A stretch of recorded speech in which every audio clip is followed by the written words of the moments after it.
Bonjour à tous et bienvenue à cette séance de peur de peering. Je suis Kyle Spencer, directeur de l'UXP en Ouganda et co-modérateur pour cette séance.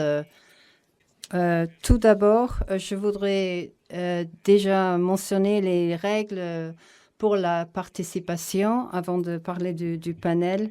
Notre objectif est de comprendre l'impact de la pandémie sur notre secteur et les événements en présentiel. Et ce n'est plus la même chose. Alors, nous voulons explorer ce thème et comme partie de cette exploration, on va considérer ce qui a changé pendant les 18 mois derniers et parler un peu de l'impact sur les IXP et à travers le monde et aussi de mentionner les impacts sur le réseau humain. Je voudrais remercier les sponsors de l'interprétation simultanée, Flex Optics. Nous sommes très reconnaissants de leur contribution. Et cet événement est sponsorisé par NAP Africa, Facebook PAX, Microsoft et ce n'est pas la première fois que ces organisations ont été engagées dans nos travaux. Et je pense que c'est le moment de laisser la parole à mon collègue Amrish qui va modérer la séance. Amrish, à vous la parole. Merci, Kyle. Alors, bienvenue à tout le monde. C'est la 11e séance de la série et nous voudrons vous accueillir à cette séance. Avant de commencer, je voudrais remercier les services de l'interprétation simultanée Flex Optics et également les sponsors de la série NAP Africa, Facebook, PAIX et Microsoft. Et nous sommes très reconnaissants de la collaboration de AFPIC et la contribution pour la diffusion en direct et le sous-titrage. Alors, la COVID-19 a renversé le monde.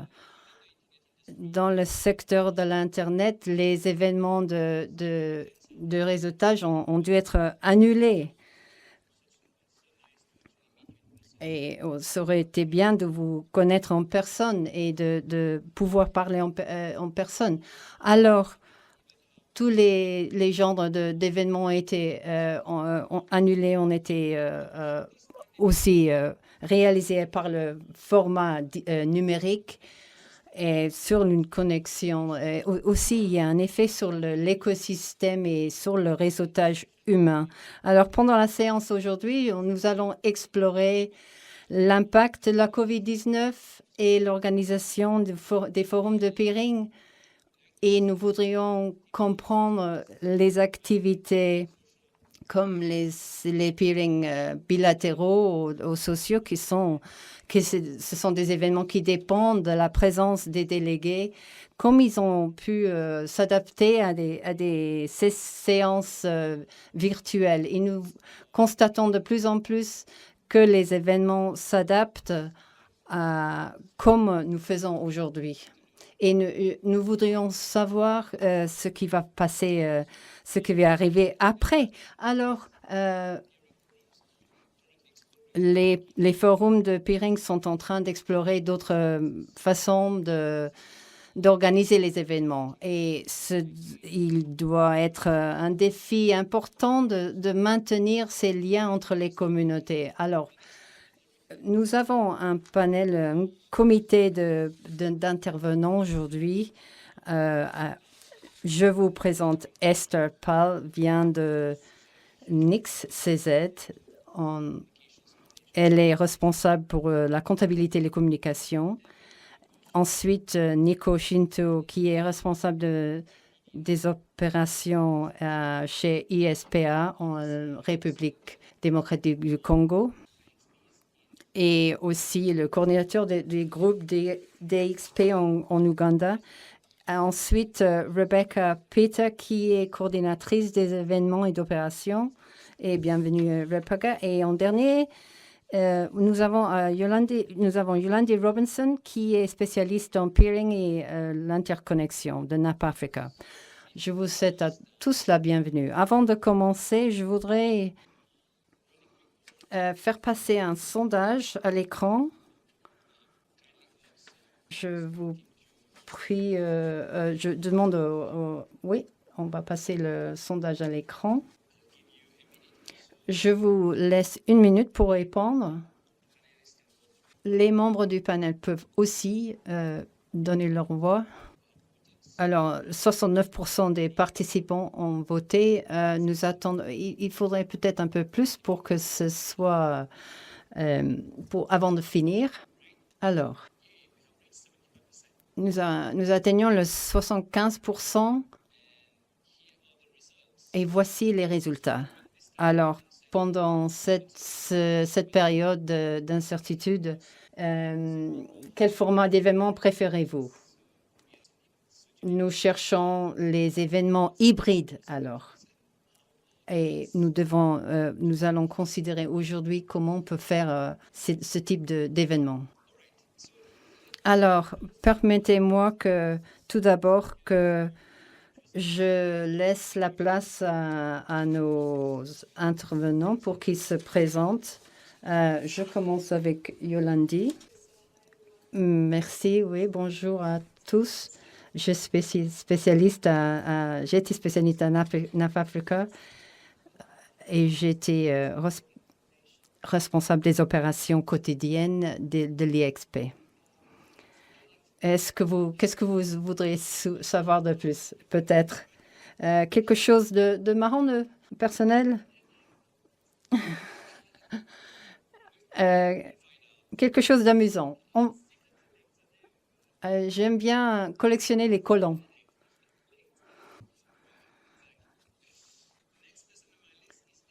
La prochaine sur la liste est Esther. Bonjour à tous et merci de m'avoir invité à cette séance. Je travaille à Prague sur le point d'échange de la République tchèque. Je suis responsable de la comptabilité des communications, mais nous sommes que 9, alors je suis aussi chargée de l'organisation d'événements et la liaison quotidien avec nos clients. Avec le point d'échange, je travaille depuis 9 ans et c'est une expérience très positive. Et bonjour aux membres et aux partenaires, à tous. Merci. Oui, vous êtes bien connu dans la communauté. Alors, le prochain sur la liste, Nico va parler en français. Alors, nous allons passer au canal en français. Oui, merci Amrish et merci à toute la communauté de peering d'Afrique et du monde parce que je vois nos amis de l'autre continent qui sont là. Je m'appelle Nico Chintou, je viens de la République démocratique du Congo. Je suis le directeur des opérations à ISPA DRC. C'est une association qui regroupe les fournisseurs d'accès Internet en République démocratique du Congo. Je suis aussi chargé des opérations de RDCX, qui est le projet initié par ISPA, qui actuellement a 2 points d'échange qui sont fonctionnels. Présentement, je suis à Goma où nous allons lancer le prochain, le 3e point d'échange qui sera appelé Gomix. Voilà tout pour le moment.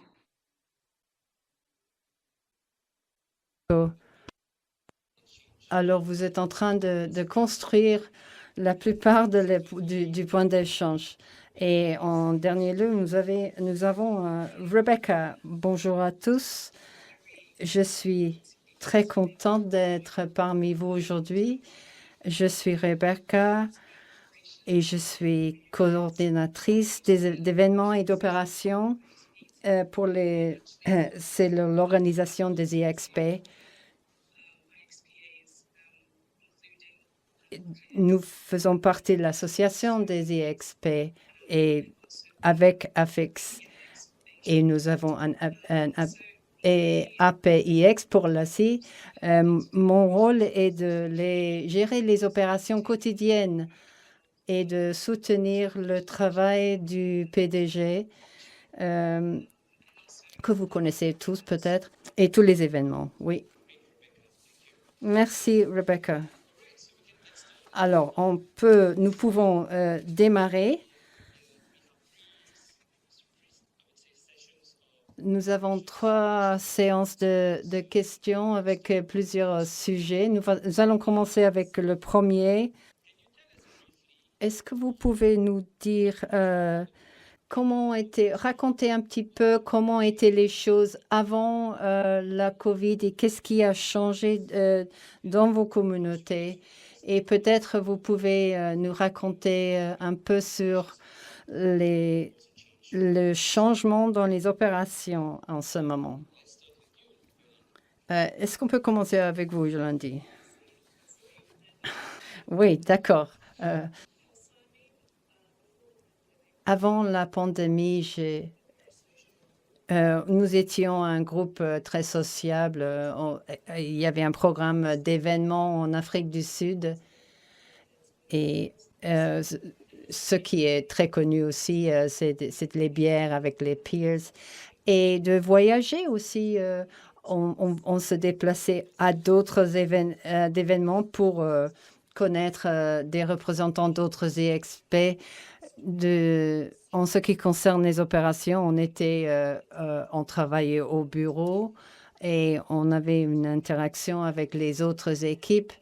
Et ce qui a changé depuis la pandémie, c'est que tout est passé en ligne, ce qui rend difficile la connexion. Mais la façon de rester connecté, c'est une fois par mois de s'engager avec nos partenaires et de façon les stratégies pour les opérations. On a mis en place c'est le raccordement au centre de données et la façon de le gestionner. Tout ce qui peut, c'est possible de faire tout à distance, mais c'est le manque d'interaction avec nos partenaires il faut travailler sur Teams, par exemple, mais les gens se sont adaptés et les façons de relationner, ce sera peut-être bizarre si on retourne à l'ancienne façon de relationner entre nos collègues. Nous nous sommes habitués à avoir le caméra devant l'écran et de faire les interactions humaines devant un écran. Je pense qu'il sera bizarre de s'adapter. Je pense qu'il y a des changements positifs parce que j'ai pu assister à des événements qui n'auraient pas été possibles à cause de la distance, ou peut-être il y a quelques événements où j'ai pas pu assister, mais au moins de cette façon, j'ai pu voir le contenu de ces événements en ligne. Alors, c'est de cette façon que j'ai vécu les changements. Merci, Yolandi. Avant d'oublier, nous avons une session après de Gather Town. On vous enverra le lien après. Esther?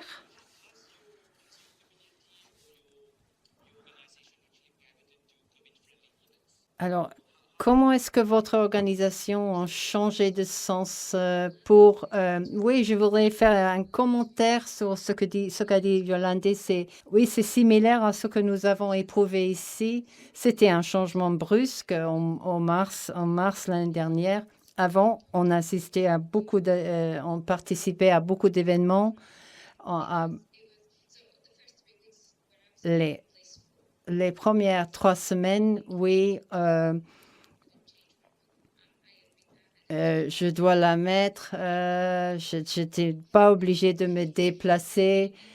Au début, c'était bien d'être calme et de ne pas bouger, mais après, au bout d'un certain temps, il devient un peu bizarre de rester isolé non seulement dans le sens physique, mais aussi social. Alors, le changement a été brusque. Et normalement, notre point d'échange organiserait au moins 3 ou 4 événements par an. Et au début,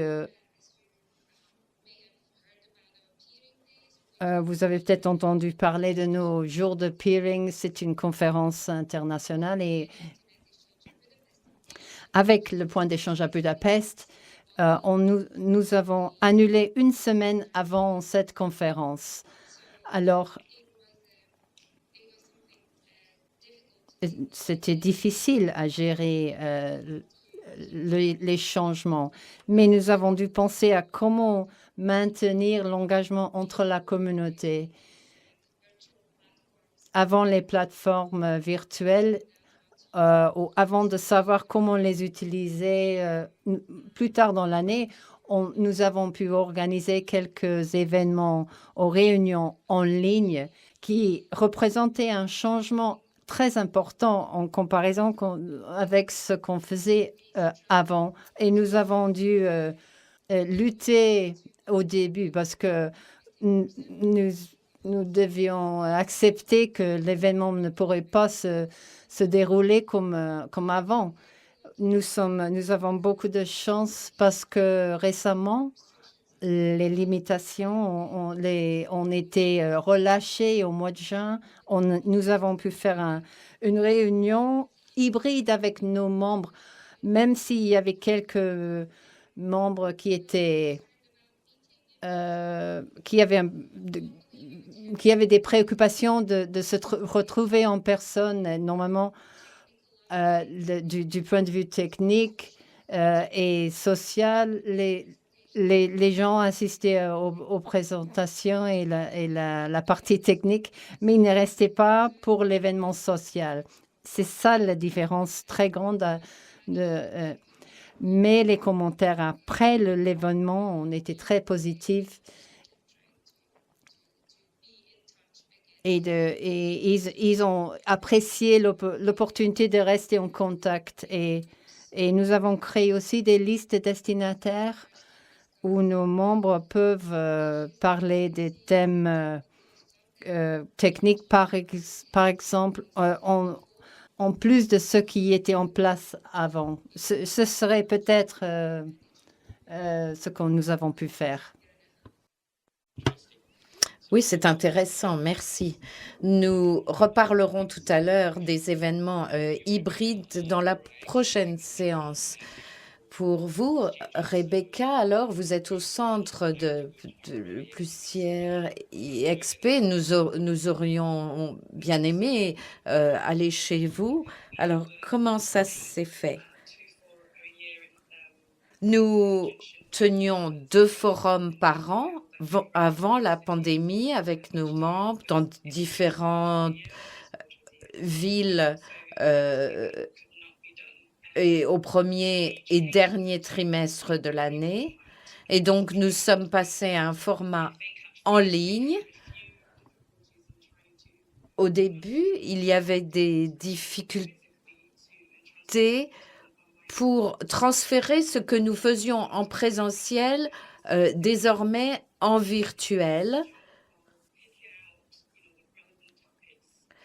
Mais petit à petit, nous avons pu extraire les thèmes qui intéressent la communauté et qui sont susceptibles d'être traités en virtuel. Donc, nous avons désormais 3 ou 4 forums en ligne.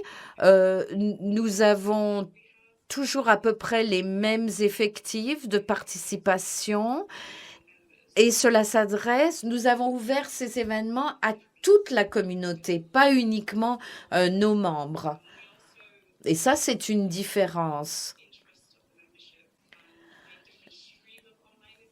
Nous avons également identifié différents thèmes, différents sous-thèmes avec des ateliers sur certains sujets précis qui intéressent différents groupes.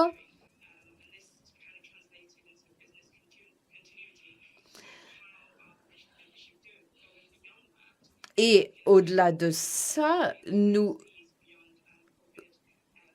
examinons comment les communautés, les différents groupes peuvent continuer à entretenir les IXP. Donc tout cela a eu du succès et les participants nous ont donné des informations en retour pour dire qu'ils souhaiteraient avoir ce type d'événement même post-pandémie, parce que ça a été plutôt efficace et concluant. C'est très bien. C'est intéressant de voir à quel point les êtres humains peuvent être créatifs face à une pandémie. Et désormais,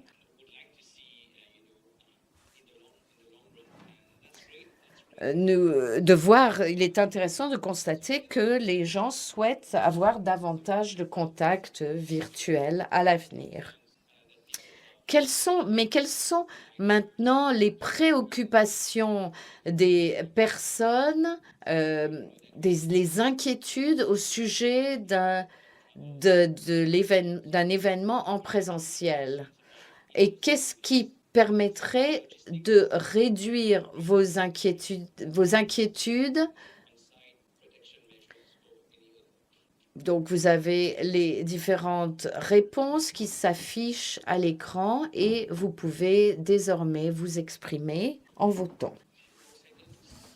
Encore quelques secondes parce qu'il nous faut une majorité de réponses. Ah, les résultats sont intéressants parce qu'ils sont très proches.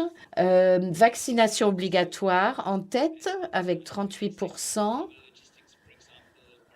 Logistique de voyage, mais dans une moindre mesure. Par exemple, interdiction de voyager, quarantaine, tests et mesures de protection Covid sur place en dernière place. Et maintenant, je donne la parole à Kyle pour la séance suivante. Merci. Je voudrais poursuivre la discussion de tout à l'heure. Apparemment, il y a des événements hybrides qui commencent à avoir lieu. Et si c'est le cas et si c'est souhaitable pour l'avenir, est-ce que cela va introduire de nouveaux défis au niveau de la logistique si l'on doit gérer des événements en présentiel, mais également une partie de ces événements en virtuel? Est-ce que cela va causer des contraintes pour vos organisations? Donc, je voudrais adresser cette question. Non, je vais adresser cette question à Esther en premier, parce que c'est vous qui en avez parlé, donc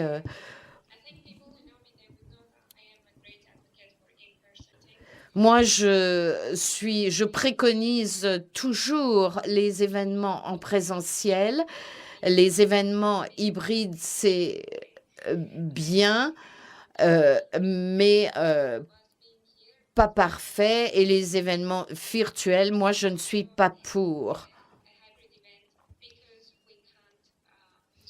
Et donc, il s'agit de tenir des événements hybrides parce qu'on ne peut pas être pleinement en présentiel dans une situation de pandémie.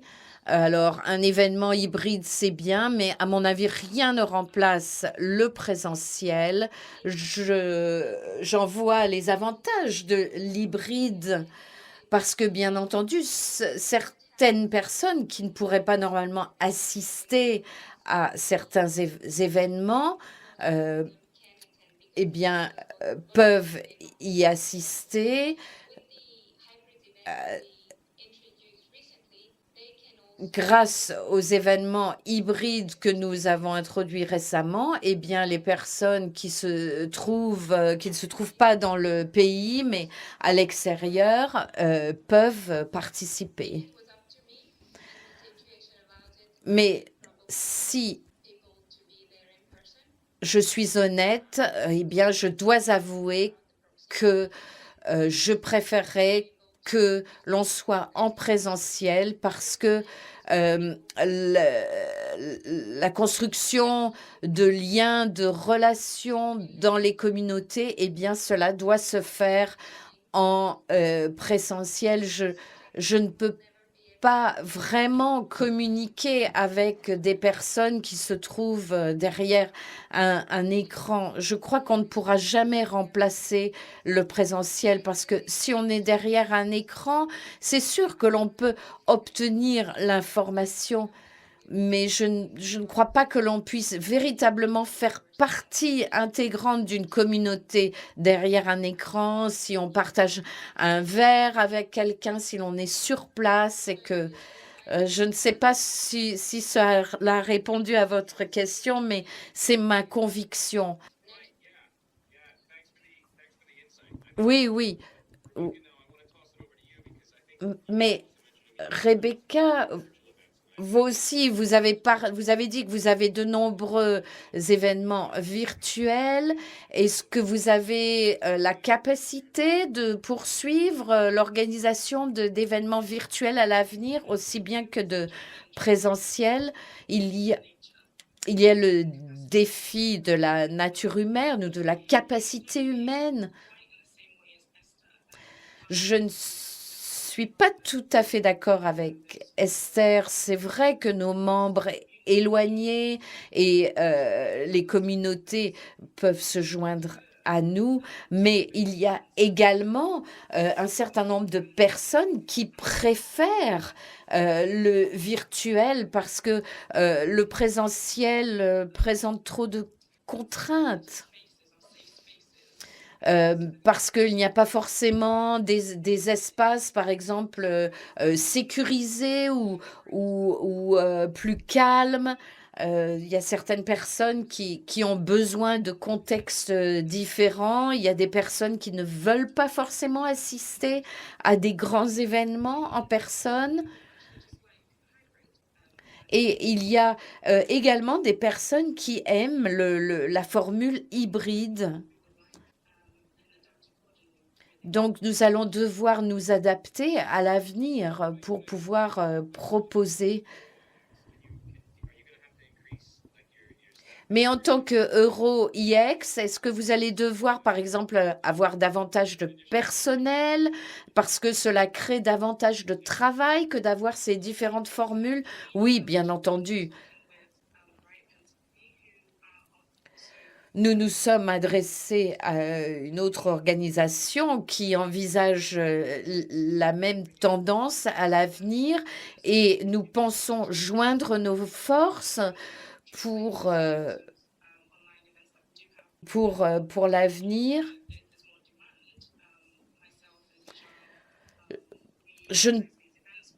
Bijal et moi-même, c'est nous qui organisons les événements virtuels et nous pourrons continuer à le faire à l'avenir parce que ça ne demande pas autant d'efforts qu'un événement en présentiel, bien entendu. Je voudrais parler des résultats du sondage. On a parlé il y a un certain nombre d'opinions exprimées en ce qui concerne la logistique de voyage, de déplacement. Mais ce n'était pas la première réponse. Il y aura d'autres contraintes pour les organisations, les procédures, par exemple en matière de tests. Pour vous, est-ce que cela représente également des contraintes, Yolandi, pour vous en Afrique du Sud? Suite à ce que Esther et Rebecca ont dit, je voudrais dire que nous voulons tous, bien sûr, maintenant pouvoir assister à des événements en présentiel, mais ce qui me préoccupe, moi, c'est de savoir si nous sommes véritablement prêts à cela. Et à reproduire ce que nous faisions avant la pandémie. Bien entendu, j'adorerais pouvoir le faire parce que je suis plutôt extrovertie.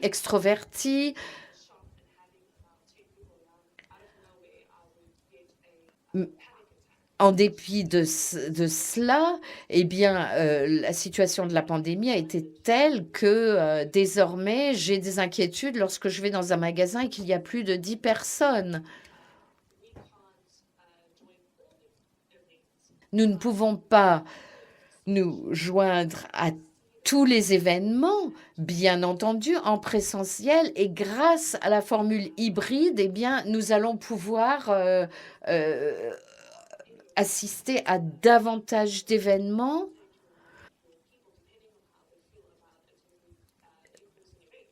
Il peut y avoir 2 équipes au sein d'une organisation, une équipe qui se concentre sur les événements en ligne, et il peut y avoir une équipe ou quelqu'un qui assiste à des événements en présentiel.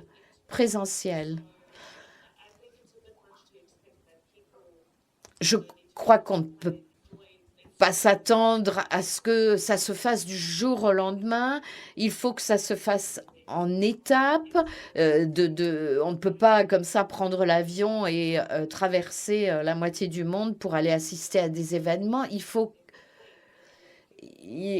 qu'il y ait, parce qu'il va y avoir des contraintes pendant les déplacements même et sur place. Donc, il nous faut une adaptation en étapes, commencer en présentiel à niveau local peut-être, et puis il faut vraiment tenir les conversations qui comptent au sein des organisations, se demander si on est vraiment prêt pour le présentiel en termes de logistique.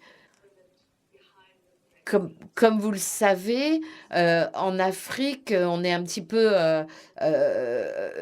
en retard au niveau de la vaccination par rapport à d'autres régions du monde. Donc, pour nous, une solution hybride, eh bien, c'est la meilleure solution parce que la vaccination est encore en cours. Je crois qu'on peut commencer à tenir ces conversations, comment est-ce que l'on doit se comporter en présentiel. On ne va pas commencer tout de suite à se serrer la main. Il va y avoir certaines hésitations par rapport au comportement à adopter. Que faire avec le badge, par exemple? Est-ce qu'on peut le scanner plutôt que quelqu'un le touche? Parce que ça n'est pas forcément souhaitable. Donc, vraiment pour les quelques premiers événements auxquels on assisterait, eh bien, il faut tenir ces conversations. Quelle méthode adopter? Comment faire en sorte que les personnes se sentent à l'aise et sécurisées en présentiel? Merci, c'est très intéressant ce que vous dites, notamment le fait de proposer qu'il y ait dans les événements en présentiel également une équipe ou un représentant de l'organisation en virtuel, aussi bien qu'en présentiel. Nico, est-ce que vous souhaiteriez ajouter quelque chose sur ce thème-là? Oui, Kyle, je voulais un peu commenter parce que là, nous sommes dans une société où nous sommes en train de construire l'écosystème de Pyrénées. Alors, combiner le deux, présentiel et virtuel, premièrement, le virtuel nous cause beaucoup de problèmes parce que nous avons la tâche d'amener les nouveaux venus dans la communauté et quand vous ne les fréquentez pas, quand vous n'échangez pas avec eux, c'est très difficile pour nous. Mais pour les anciens qui sont déjà dans l'écosystème, lorsque nous allons dans les virtuels, c'est un plus. Mais pour les nouveaux qui viennent dans l'écosystème, qui n'ont jamais rencontré les anciens, il n'y a jamais eu une dynamique d'ensemble, c'est très difficile. Ce qui fait que nous essayons de combiner les deux, et le virtuel et le présentiel. Et je crois dernièrement, avec les sommets africains de l'Internet, nous avons tenté l'expérience pour que le virtuel soit vécu en local, à Kinshasa, et non, le virtuel à l'international, mais le présentiel en local. Et on a vu que les gens avaient soif de se rencontrer. Les gens, quelque part, il y a des mesures barrières qu'il faut respecter. On ne sait pas se saluer, on doit avoir des masques. En virtuel, là, on n'a pas besoin de masques pour se parler, oui. Mais ça nous met un peu en difficulté parce que nous sommes une communauté en construction. C'est ça ce que je voulais un peu. Et demain ou après-demain, peut-être qu'on trouvera des solutions pour la pandémie, mais notre vœu est qu'on tienne compte aussi de présentiel. C'est ça ce qui va aider à construire la communauté. Oh, Kyle a des difficultés de connexion, donc je reprends à sa place. Oui, c'est une excellente remarque que vous avez faite, Nico. Nous allons pouvoir en reparler, mais avant cela, je voudrais proposer le sondage suivant en ce qui concerne les applications de réseautage virtuel pour améliorer les interactions des participants. Quel est votre avis à ce sujet?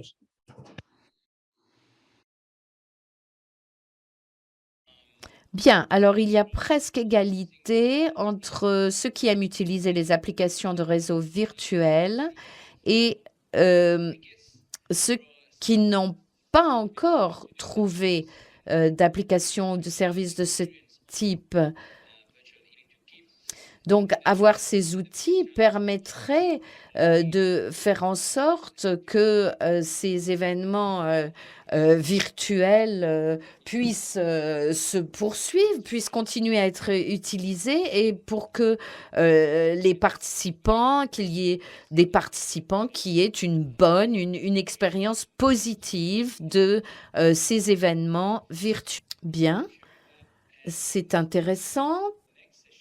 Et nous pouvons donc maintenant passer à la séance suivante et j'inviterai Nico à nous expliquer comment il a fait pour construire, pour installer un IXP pendant la pandémie. Vous avez réussi à construire un IXP pendant la pandémie. Donc, c'est un accomplissement. Et pouvez-vous nous parler de cette expérience? Ok, je vais essayer de parler de l'expérience que nous avons vécue pendant cette période. Et sur ça, je vais partager avec vous les slides qui ont été préparés là-dessus. Oui, d'emblée, nous allons voir comment est-ce que la pandémie a tout détruit, surtout dans les économies émergentes comme c'est en République démocratique du Congo. Il y a eu un taux de mortalité qui était un peu avancé. Et sur ça, de manière générale, d'après les chiffres officiels, nous avons eu à peu près 1000 morts. Et bien sûr, pour nos amis d'autres pays, ils diront que c'est peu, mais ici chez nous, c'est beaucoup. 1000 morts à cause de la pandémie. Et par après, nous avons aussi remarqué un point positif. On peut dire à quelque chose malheur et bon. L'arrivée de la Covid a fait que l'Internet a été beaucoup plus utilisé qu'avant. Avec le télétravail, avec les réunions à distance, avec l'éducation à distance, nous avons remarqué que les populations, nos communautés locales ont beaucoup plus utilisé l'Internet. Là, on ne peut pas applaudir les Covid-19, mais ça a été quelque chose de positif parce que nous sommes comme je venais de le dire tout à l'heure, une communauté où nous sommes en train de construire hein, la société de consommation numérique.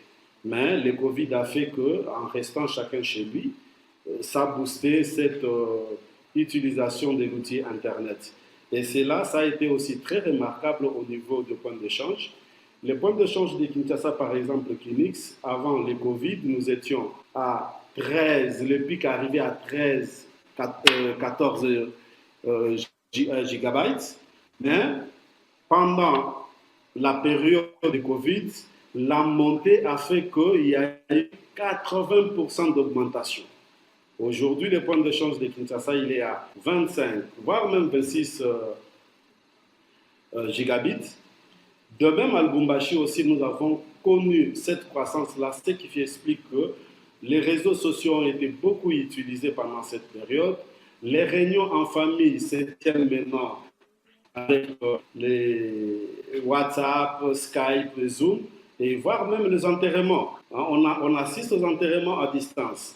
La palabre africaine qu'on tenait en famille, en dessous du baobab, en dessous de l'arbre, aujourd'hui, elle se tient grâce aux outils comme WhatsApp, où les membres des familles se réunissent et ils traitent les problèmes, ils font des transferts d'argent s'il y a des besoins, et ainsi de suite. Bref, la pandémie a apporté quelque chose de positif en République démocratique du Congo. Mais maintenant, parlons de la construction de points d'échange. Bien sûr, au début, on se disait, avec la pandémie, est-ce que nous allons arriver? On a déjà arrêté un programme avec nos partenaires et c'était un peu difficile. Plusieurs questions étaient en tête. Et on s'est dit, on doit y aller quand même pour construire le point d'échange de Goma, qui est le troisième après celui de Kinshasa et celui de Lubumbashi. Mais là, la méthode de travail devrait changer. Il y avait beaucoup de restrictions, il y avait de confinement, on ne pouvait pas se déplacer comme on veut. Alors, nous avons pu utiliser quelques outils qui sont WhatsApp, par exemple, l'application WhatsApp, l'application Zoom pour tenir des réunions avec nous à Kinshasa et l'équipe qui était sur place à Goma. Bon, pour le moment, je suis à Goma, mais on a tout dirigé à partir de Kinshasa. Et aussi les photos, c'est-à-dire dès qu'on réalise une étape, on nous envoie les photos, nous apprécions. S'il y a à corriger, on corrige, on renvoie, on tient des réunions. Bref, on a pu utiliser tous les outils de l'Internet pour pouvoir réaliser quelque chose qui aujourd'hui est une réalité. Le point d'échange de Goma a été réalisé grâce à l'usage de l'Internet, grâce à l'usage des applications, comme je venais de dire, comme Zoom, WhatsApp et autres. Et comme vous pouvez le voir dans les photos, il y a certaines histoires, dès que ça s'est réalisé et que ce n'est pas correct, avec les techniciens sur place, on est parvenu à construire le point d'échange de Goma.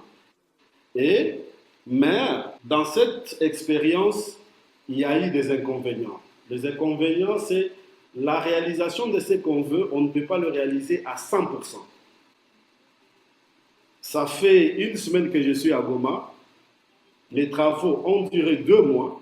Et quand je suis arrivé, j'ai trouvé au moins que les travaux ont été réalisés tels qu'on les voulait à 90%. C'est ça un peu l'inconvénient de travailler à distance. Mais il y a eu des avantages. Les avantages, c'est au niveau du budget. Le budget prévu pour Goma, en restant sur place à Kinshasa et en dirigeant les activités à partir de loin, nous avons pu économiser 35% du budget prévu. Parce qu'on devrait prendre l'avion et venir à Goma, louer l'hôtel, les séjours, les déplacements, tout ça. Mais on l'a fait à distance. Et toutefois, même, on devrait même acheter un équipement. L'équipe qui est sur place se rend dans un magasin et de là, on nous montre l'équipement, on apprécie et on passe. Bref, c'est en utilisant les technologies pendant cette période de Covid nous avons découvert que c'était bénéfique pour nous parce que nous avons économisé à peu près 35% du budget prévu pour la réalisation de ce point d'échange. Tout est fini. Là, je suis dans les locaux même de point d'échange de Goma. Et vous remarquez même la qualité de l'Internet, ce qui fait que d'ici le mois prochain, nous allons lancer ce point d'échange. Et là, il y a une activité qui reste. Au mois de septembre, nous allons commencer par la formation. Et ici, la formation, comme je dis, j'ai dit tout à l'heure, nous devons combiner le virtuel et le présentiel. Cette formation se passera en présentiel parce que c'est une nouvelle communauté que nous sommes en train de construire. Nous allons travailler avec les techniciens de la place pendant 5 jours. Ils seront formés sur le routage du pairing et la gestion d'un point d'échange. Et après le 17, nous allons officiellement lancer le point d'échange. Le 17 septembre, nous allons officiellement lancer le point d'échange des Goma. Et sur ce, nous invitons nos partenaires de se joindre à nous pour pouvoir fêter cet événement. J'ai oublié de vous signaler qu'il n'y avait pas que le Covid. Pendant la construction, nous avons eu une autre difficulté, c'était le volcan de Nyiragongo, qui était entré en éruption, où on était obligé d'arrêter parce que, comme vous l'avez appris peut-être pour certains par le média, on était obligé d'évacuer la ville. La ville a été évacuée pendant 2 semaines, mais au retour, ce qui fait que les travaux se sont arrêtés, et au retour, nous avons repris. Pas d'inquiétude pour le point d'échange de Goma parce qu'il se trouve dans un bâtiment qui répond aux normes SMIC. La vie a repris à Goma et je lance l'appel à tous les partenaires de venir fêter avec nous cette expérience à travers le lancement des points d'échange de Goma. Et si vous le permettez, je vais vous montrer une petite image, une petite vidéo qui illustre un peu ce qui se passe à Goma. Après le volcan, bien sûr, il y a eu des décès, c'est à déplorer, il y a eu des habitations qui ont été détruites, mais tout juste après, Goma est devenue une ville touristique. Et c'est là, permettez-moi de commenter pour vous ce qui se passe après l'éruption. Là, vous avez la vue sur place, là où le volcan était, et vous allez remarquer que dans les cratères, c'est-à-dire là où il y a beaucoup plus de laves qui ont été déversées sur la ville, ça a séché. Et c'est devenu un lieu touristique. Il faudrait attendre 20 ans à peu près pour qu'on revive la même situation. C'est-à-dire, si vous venez aujourd'hui à Goma, vous allez vivre sans problème et vous pourrez même, comme les autres touristes qui sont là, visiter là où l'érection, le volcan a été en érection. Pour le moment, c'est calme et nous vous invitons de venir partager cette expérience et voir ce qui a été réalisé à distance grâce aux technologies de l'information et des communications. Je vous remercie. Voilà la petite expérience que nous avons eue en construisant un point d'échange à distance. Merci Nico. Nous allons attendre qu'il refroidisse complètement, peut-être, avant de nous rendre chez vous, parce que sinon, nous risquons d'attraper des hotspots. Amrish, je vous garantis, moi-même j'y étais, j'ai vu, et je vous dis c'est formidable, il faut venir et vivre cette expérience. À part le lancement du point d'échange, venez vivre cette expérience naturelle qui attire beaucoup de touristes, je vous dis.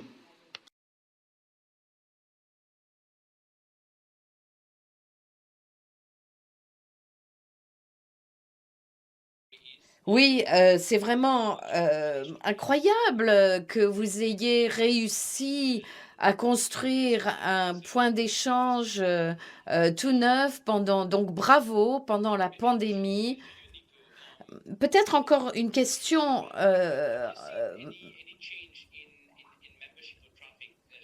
Nico. Est-ce qu'il y a eu des changements, par exemple à Kinshasa, au niveau du trafic ou des abonnés pendant la pandémie ou suite à la pandémie? Oui, suite à la pandémie, comme je venais de dire dans la présentation, il y a eu de grands changements à Kinshasa.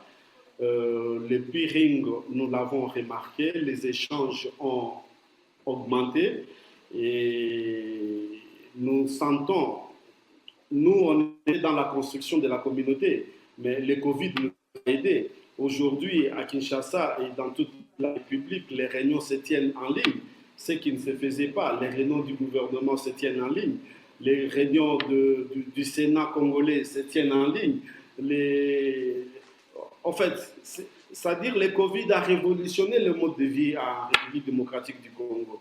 Et en quelque sorte, nous qui étions là pour évangéliser, sensibiliser les autres, bien que c'est un bien malheureux, mais nous disons merci à la Covid de pouvoir jouer le rôle de catalyseur pour que la communauté comprenne que on peut utiliser l'outil Internet pour pouvoir se développer.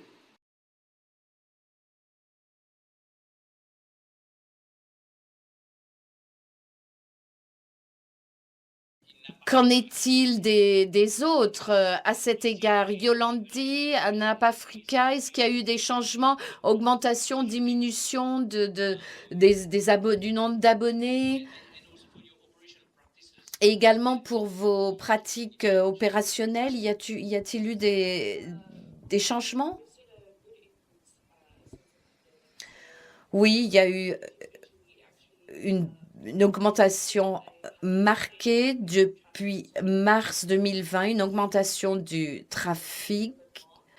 Nous avons atteint 1 terabit en mars 2020 et nous en sommes à 2 terabits à l'heure actuelle. Donc, nous avons doublé le niveau de trafic. En ce qui concerne les abonnés, il y a une augmentation aussi de la part en provenance des pays africains vers l'Afrique du Sud. Et en ce qui concerne les opérations, eh bien, nous devons bien sûr obéir aux règles, aux restrictions de la Covid.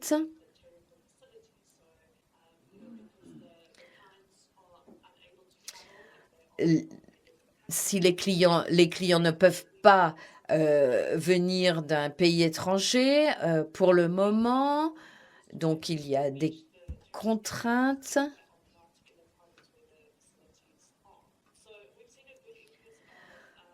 Donc, nous avons vu une augmentation de remote ends, des interconnexions. Nous avons de nouvelles interconnexions parce que les gens se rendent compte de l'importance du virtuel, du nuage.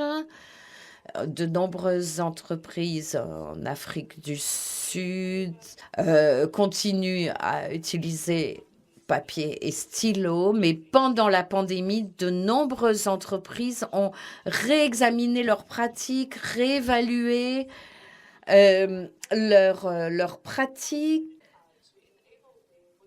et adoptent de nouvelles stratégies également pour que leurs salariés puissent travailler à domicile. Je crois que donc le virtuel va continuer pendant longtemps. Les entreprises se sont rendues compte de son importance. Il y a eu des augmentations de trafic ici en Afrique du Sud et les usagers à domicile n'ont pas forcément accès à la fibre et ils ont les gens en Afrique en général ont l'habitude d'aller au bureau pour avoir accès à Internet.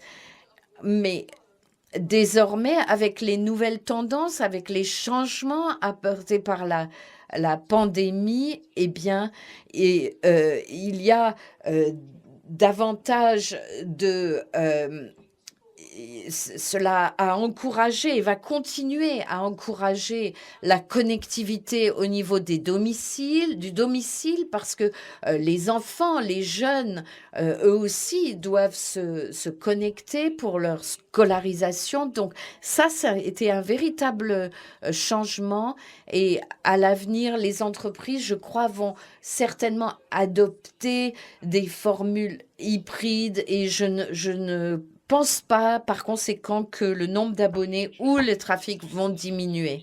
Merci, c'est très intéressant. Nous avons constaté également des augmentations de trafic dans les IXP du monde, et y compris en Afrique, mais également parfois des diminutions du nombre d'abonnés, parce que en raison de l'utilisation de la téléphonie mobile, ou bien du rôle que les entreprises ont joué à ce moment-là. Et pour vous, Esther, qu'en est-il? Parce que peut-être qu'en Europe, c'est différent. Est-ce que vous avez dû modifier, il y a une modification des pratiques opérationnelles? Non, pas forcément.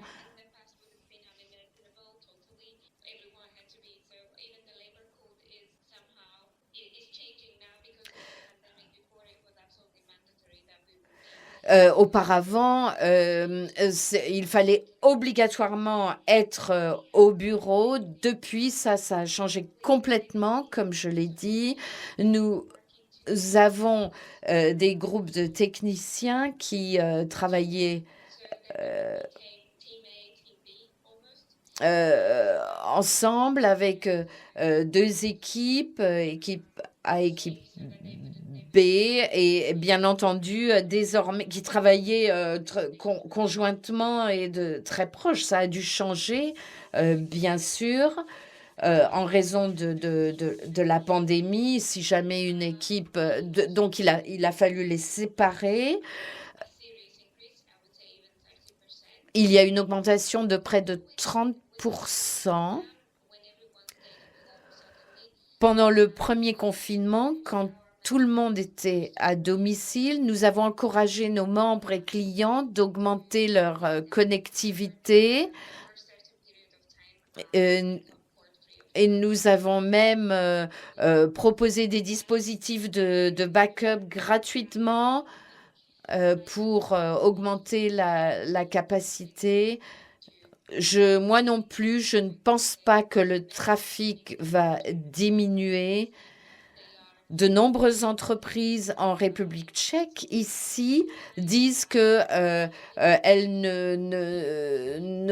leurs salariés ne retourneront pas au bureau à temps complet. Et il y a de nombreuses entreprises qui vendent des bâtiments.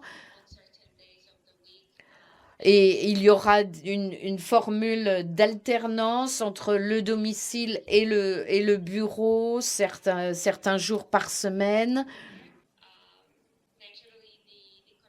Naturellement, la situation de connectivité est différente de celle de l'Afrique. Il y a des entreprises qui ont donné des compensations à leurs salariés parce qu'ils devaient rester à la maison et utiliser leur propre électricité et autres charges.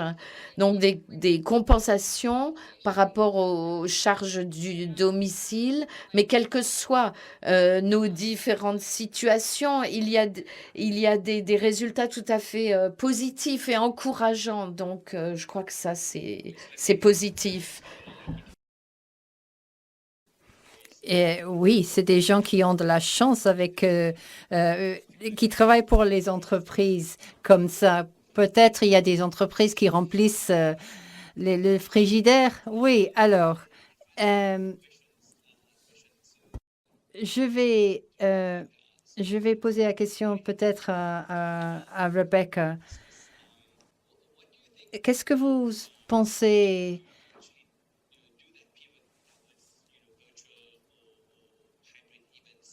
pour organiser les événements, quels devraient être les investissements pour avoir une expérience positive, pour maintenir les liens entre la communauté? Si les gens ne veulent pas se déplacer, même si nous avons tous un peu besoin de prendre une bière ensemble, Rebecca, quels seraient vos conseils là-dessus? Comme tous les événements, c'est d'établir les objectifs pour un événement et comment vous mesurez la réussite et la réussite. Et je pense c'est plus important que la décision sur la plateforme ou si vous allez faire un événement hybride. C'est de la même importance. Toutes les méthodes sont valables, mais il faut peut-être être conscient d'autres solutions logistiques. Est-ce que nous avons besoin de plus d'effectifs, plus de plateformes pour les gens qui se connectent à distance et quel sera leur engagement? Est-ce qu'ils vont participer et quel sera le niveau d'engagement physique à distance pour ces événements hybrides? En tout, je dirais qu'il faut beaucoup réfléchir là-dessus et de beaucoup planifier, mais avec les applications comme Teams, nous pouvons avoir réalisé un événement hybride. Mais il faut parler avec les équipes de Teams et les responsables, mais il faut tenir en compte de rester inclusif comme communauté et comment nous allons travailler ensemble. Merci, Rebecca. Esther, vous voulez ajouter quelque chose au mot de Rebecca? Non, je suis tout à fait d'accord. D'accord. Et Yolande, quels seraient vos conseils aux organisations pour continuer la bonne communication? Je pense qu'il faut déjà parler avec vos employés.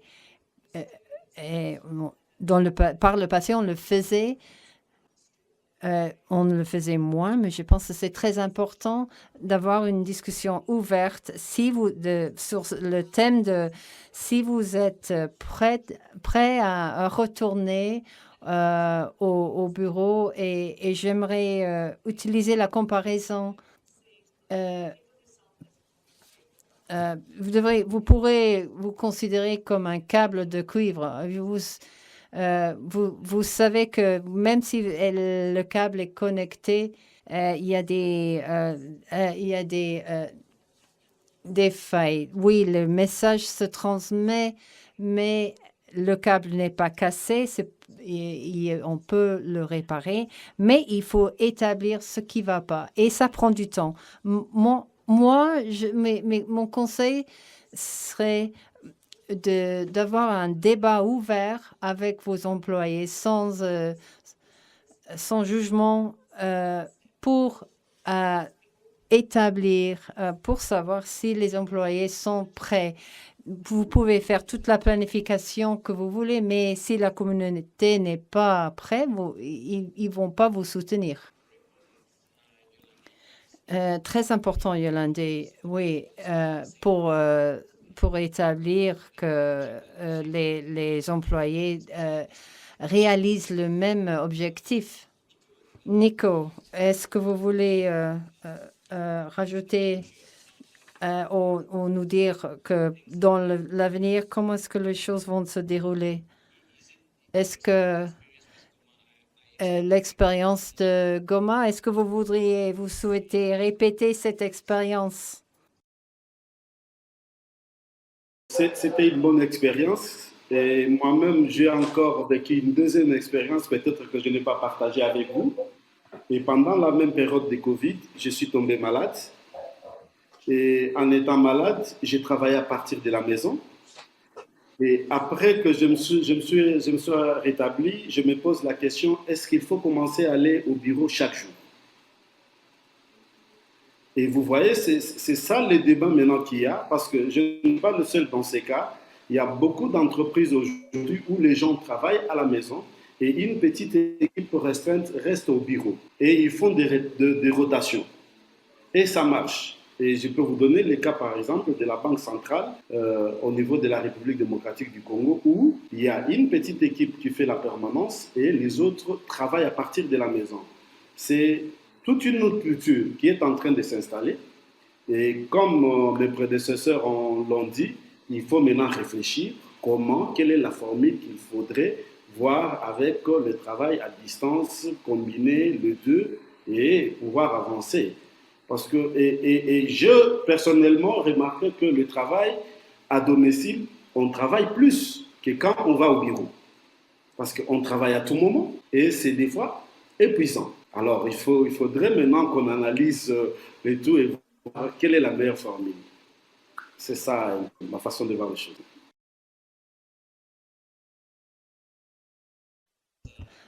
Merci, Nico. C'est un aperçu très intéressant. Nous travaillons souvent plus à la maison. Et si nous nous déplaçons pas, il y a moins de temps pour voyager. Alors, on arrive à la séance de questions-réponses et je vois que 2 questions sur est-ce que vous avez des protocoles en particulier pendant ces événements pour limiter les transmissions? C'est en relation avec les événements présentiels. Esther, peut-être vous voulez répondre? Oui, oui, ces protocoles sont très importants de considérer. Toute personne devait avoir un test négatif. Il devait maintenir la distance et la port de masque était obligatoire. Et notre événement a eu lieu dans une salle où il y avait 3 murs sur 4 pour laisser peut-être presque en plein air, disons. Et les gens pouvaient maintenir la distance. Nous n'avons pas mis à la disposition des gens les boissons, mais si les gens voulaient boire quelque chose, ils devaient se mettre des gants. En ce qui concerne les événements dans le futur, nous sommes très optimistes vis-à-vis l'année 2022. Et si vous pouvez avoir un vaccin, c'est la seule façon de sortir de cette situation. Je comprends qu'il y a toujours des raisons pour quelques personnes qui ne peuvent pas se faire prendre le vaccin. Mais si vous pouvez, je vous conseille, c'est la façon de sortir de cette situation. Et je pense que les jours de peeling pour 2022, ce que nous essayons de faire, c'est de les pousser plus tard dans l'année pour qu'on les organisons pas toutes les journées en printemps. Il y aura un programme de matinée et de conférences le matin. Et l'après-midi, c'est des réunions latérales. Et ces réunions bilatérales vont avoir lieu en plein air. Les événements sociaux en plein air. Et il sera obligatoire d'avoir la preuve de vaccin ou un test sur place. Alors, on va une politique de aucune poignée de main, la mesure de température en arrivant à la salle. Et il est possible de gérer un événement en sécurité. Il faut planifier, il faut préparer, mais cela est possible. C'est ce que je peux ajouter à cela. Merci Esther. Nous pouvons peut-être aller à la prochaine question. Est-ce que les membres du panel croient que le retour aux réunions en personne est fiable? Oui, en pensant à ce que Rebecca a dit, je suis d'accord. Oui, il y a des considérations logistiques à prendre en compte, mais il faut penser à la sécurité de nos participants. Le retour n'est pas facile, mais possible, oui. Si nous prenons en compte de toutes les considérations, oui, il est possible en sécurité, oui. Et la dernière question, est-ce que les événements en présence physique des délégués vaut plus que les événements en ligne? Oui, je pense, oui. Mais le contenu de diapositives en ligne est facile, mais je pense que nous souhaitons tous rencontrer des gens, former des relations, avoir des conversations. Il est difficile par le biais de Zoom ou Skype et la plupart du temps, les caméras sont éteintes.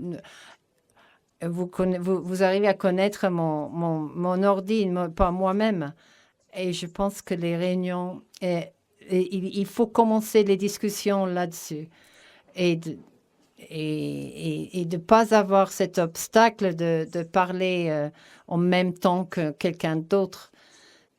Et pour créer une communauté plus engagée. Merci, Yolandi. Nico, est-ce que vous croyez que... Est-ce que les événements en personne vaut plus que les événements... Est-ce que vous avez préféré vous rencontrer avec d'autres personnes en personne? Oui, il n'y a rien qui remplace les événements en présentiel. Hein. On peut tout inventer, mais c'est rencontrer et faire des connaissances à tout moment. Je peux être là en train de marcher, je trébuche. C'est la personne qui a la conférence qui m'empêche de tomber. C'est déjà une relation qu'on crée. Mais là, je ne sais pas toucher Rebecca, que j'ai touché sa main il y a très longtemps et que je vis il y a très longtemps. Il y a Amrish que j'ai vu il y a très longtemps, ça me manque. Et pour moi, je veux qu'un jour, on se rencontre en présentiel. C'est plus important. Ça crée une famille, ça crée une dynamique sociale. Les virtuels, on peut bien dire, mais ça ne remplacera pas ce qui est naturel. Indeed, Nico.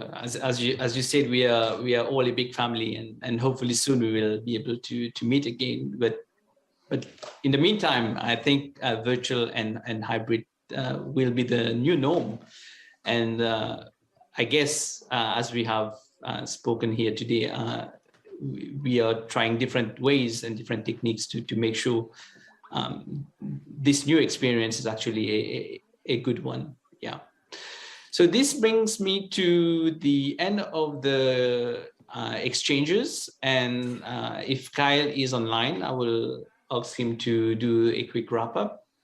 Cool. Yeah, I am here. Okay, my internet connection's a little unstable, but hopefully it'll hold out for the next couple of minutes while I give a summary of the discussion. So just to recap some of the key takeaways. COVID was a big initial shock. Everybody in the group, mentioned that there were event cancellations. Some of them were even last minute. And though it might have been good to relax at first because of a hectic schedule that was going on prior to COVID, isolation eventually set in and became a problem.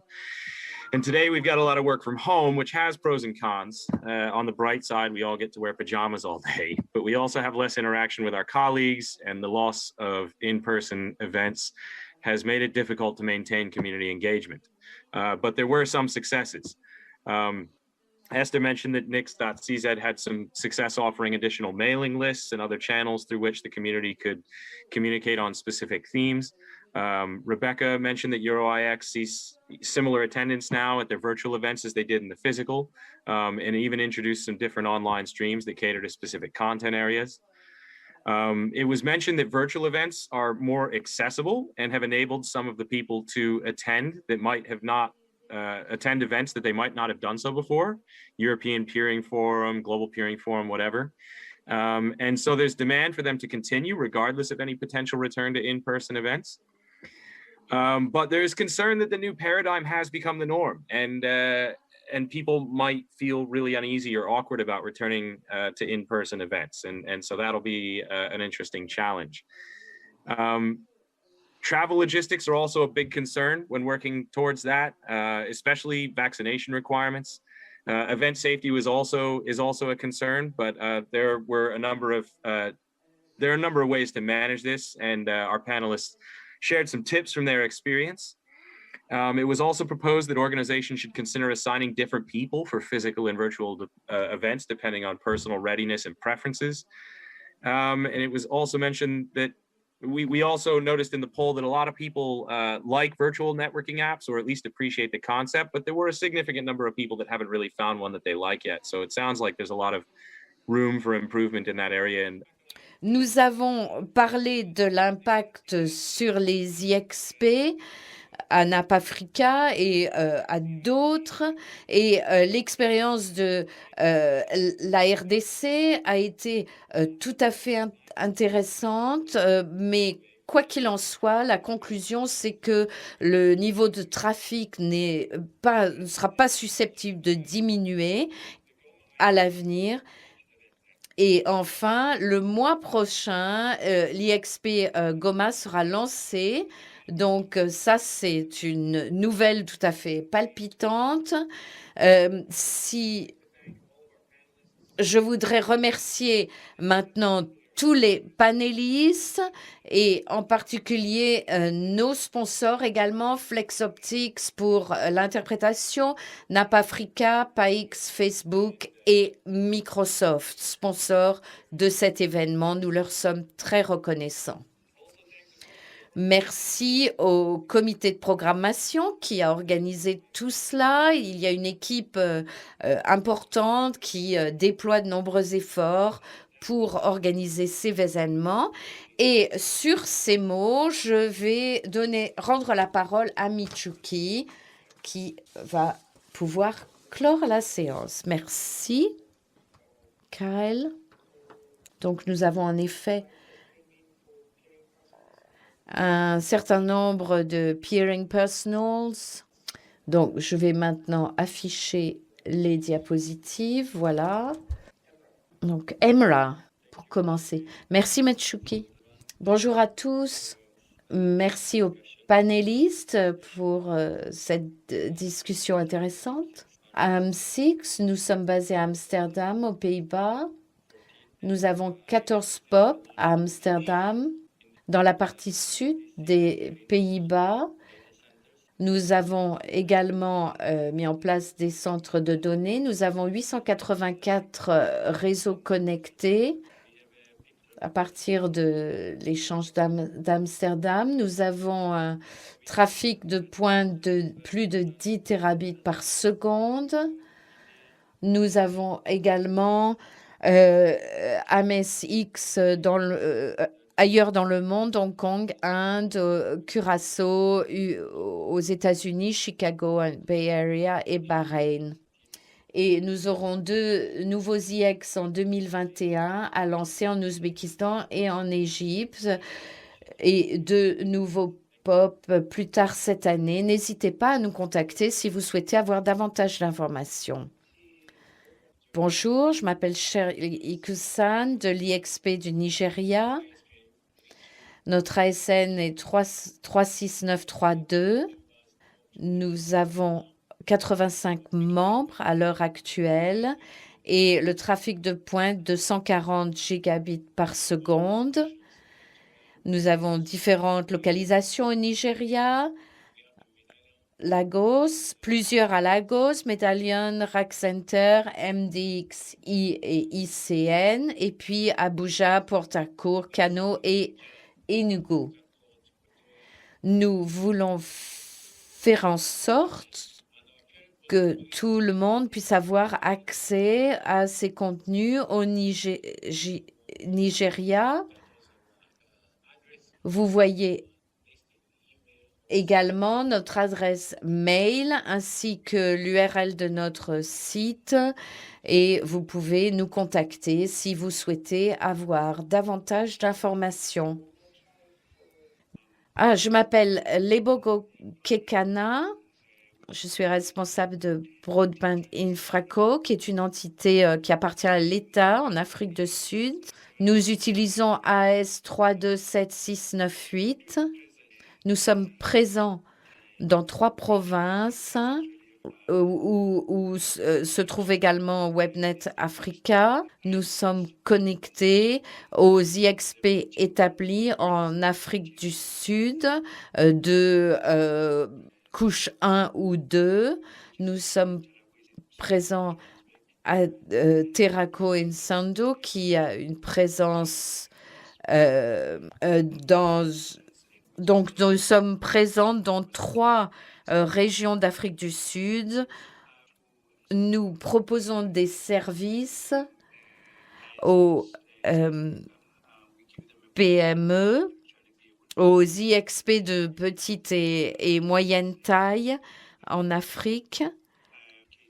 Nous appartenons à l'État, comme je l'ai dit, et c'est le gouvernement national lui-même qui est notre plus gros client. Et puis, il y a un certain nombre d'entités régionales qui utilisent nos services pour leurs besoins quotidiens en informatique. Nous travaillons également avec AWS et d'autres en Afrique et en Afrique du Sud. Voilà, merci.